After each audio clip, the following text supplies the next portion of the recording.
always saying, Prabhupada's coming, and he would never come. You know, we would wait, and, oh no, he's coming later, he's coming, you know, and now he's came, you see, he just came. Srila Prabhupada. So, Srila Prabhupada finally came, and when he did come, there was no disappointment, you know. He was the living embodiment of pure devotion for Lord Krishna. You know, I was a very young person. At that time I was 21 or something, you know. So yeah, I was totally new. I didn't know anything, but I was very eager to hear Srila Prabhupada, and he gave us a lot of opportunity to hear. He was always speaking to us. He was always trying to guide us and teach us. And another thing which I liked was that he lived with us. He lived in the same building with us. I was telling the devotees in Zurich just last night how we were living in London, and the building was quite small and there was not much space.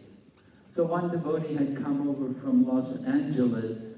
In Los Angeles, they had a big center there, and the devotee came over to our center in London, and he looked at our center, and he said, oh, Prabhupada cannot stay here. No, this is not good enough for Prabhupada. And he wrote to Prabhupada and told Srila Prabhupada, Srila Prabhupada, we're not going to let you stay in that little room when you come here next time. We're going to get you a nice suite in the hotel. And Srila Prabhupada wrote back and said, I don't like to stay in hotels. And he said, I like that room. But the devotee was saying, that room's not good enough for you, Prabhupada. But Prabhupada said, I like that room. So it was really endearing to all of us how much Prabhupada embodied the mood of simplicity and austerity, and at the same time he was rich in deep knowledge. He could answer all questions on the philosophy. Everything was so crystal clear whenever Srila Prabhupada spoke. So I was so fortunate to have that opportunity to hear him and to see him. I saw him in London. Later on, I moved to USA, and I saw Prabhupada also in USA. And there was no difference. Wherever Prabhupada went, Prabhupada was the same person. He wasn't one person when he's in England, a different person when he went to USA. But I remember how in USA, in New York, I would see him in the garden in his gamsha, and he'd put his mat out on the lawn and he'd have a massage there in the garden.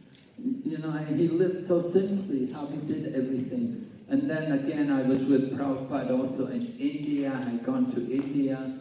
Srila Prabhupada wanted us to go to India to help to develop the preaching there in India, because at that point, of course, there were very few Indian devotees. And the people who had brought the movement to India, we were all Westerners. And Prabhupada especially wanted British people to go there because they didn't need a visa even at that time.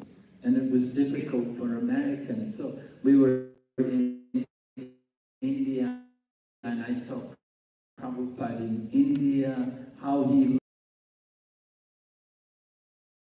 amazing services,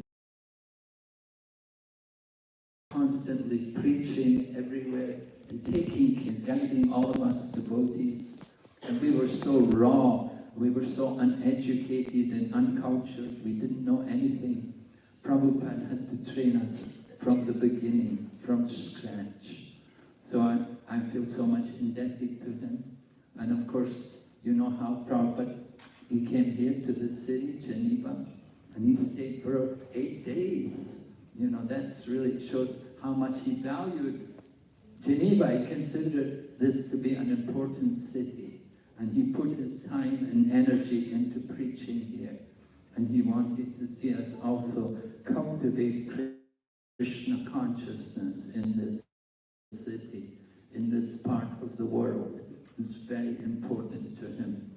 So I was very much eager to come and take part in this program today, because I want to encourage. I've been for the last few years, I've been involved with the preaching here in Geneva and encourage the devotees. And certainly I'm sure it's very pleasing to Srila Prabhupada that we try to do something here in Geneva and continue the legacy which he has given us. So thank you very much. Hare Krishna.